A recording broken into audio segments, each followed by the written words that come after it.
Seorang pria di Bulukumba bernama Amiluddin meninggal dunia sesaat setelah dirinya melakukan perekaman iktp. Amiluddin yang berusia 54 tahun melakukan perekaman iktp untuk kepentingan administrasi di rumah sakit. Saat datang, kondisi Amiluddin memang cukup buruk. Dia tampak menahan sakit akibat penyakit penyumbatan usus. Bahkan tubuhnya tampak roboh akibat tak kuat menahan sakit. Kejadian ini sempat viral di media sosial dan memancing rasa iba warganet, apalagi sesaat setelah iktp Amiluddin selesai dibuat, dirinya meninggal dunia. Oke, kembali ke rumah sakit. Bagus kau itu. Kembali ke rumah sakit. Tidak, karena umum. Sebenarnya ini jadi tunjuk kanannya, cepat kita tunjuk kanannya. Yang kanan, tunjuk. Ya, tekan. Sebelum meninggal, Amiluddin mengidap penyakit penyumbatan usus.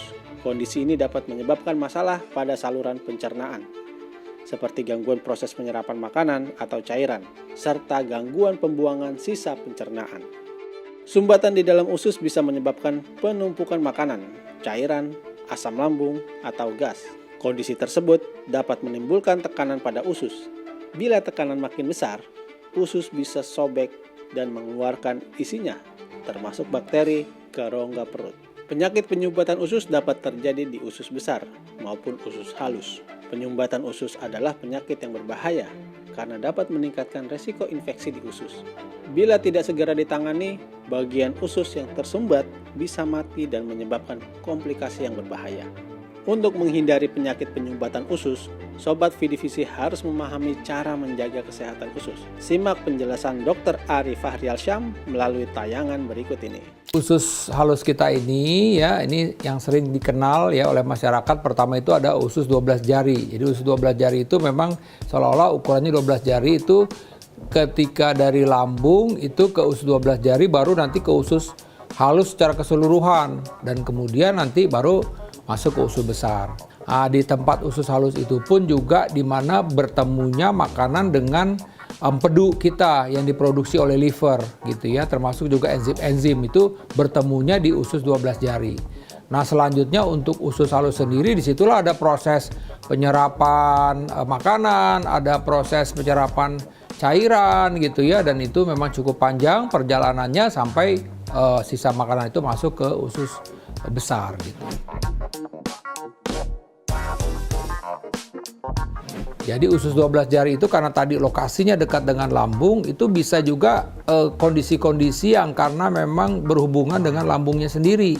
Ya, jadi misalnya bahwa memang ada kuman Helicobacter pylori misalnya. Kuman itu kan tinggalnya hidupnya di dalam lambung, tapi efek toksin si kuman tersebut ya juga faktor-faktor lainnya itu akan berpengaruhnya kepada usus 12 jari. Jadi yang terjadi usus 12 jari bisa mengalami tukak lambung.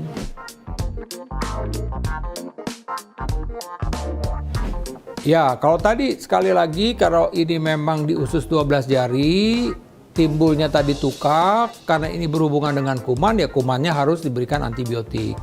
Nah, ini tapi mesti dipastikan dulu oleh dokter, jangan masyarakat membeli obat sendiri karena ini rasanya mahnya nggak baik-baik langsung dianggap wah ini jangan ada kuman langsung beli antibiotik, jangan, karena itu harus dipastikan dulu apakah dia memang ada mengandung kuman atau tidak di dalam tubuhnya. Nah, kemudian hal yang lain adalah tadi ya bahwa kita kalau memang ini tadi karena kuman tentu diobatin kumannya.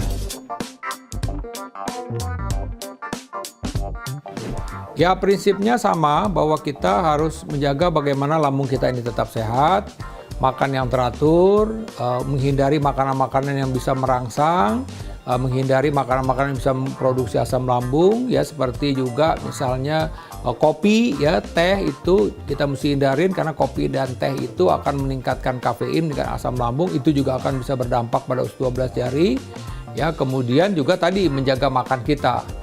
Jadi kita mesti perhatikan ini makanan ini fresh atau tidak nih, bersih atau tidak, karena kalau tidak nanti terjadi infeksi, maka yang akan diserang terlebih dahulu adalah usus 12 jari kita.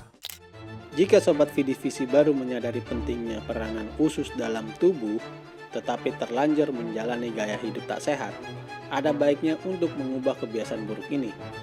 agar usus tetap mempunyai bakteri baik yang bekerja meningkatkan kesehatan pencernaan. Stay safe and healthy, sampai jumpa di episode Health Today berikutnya.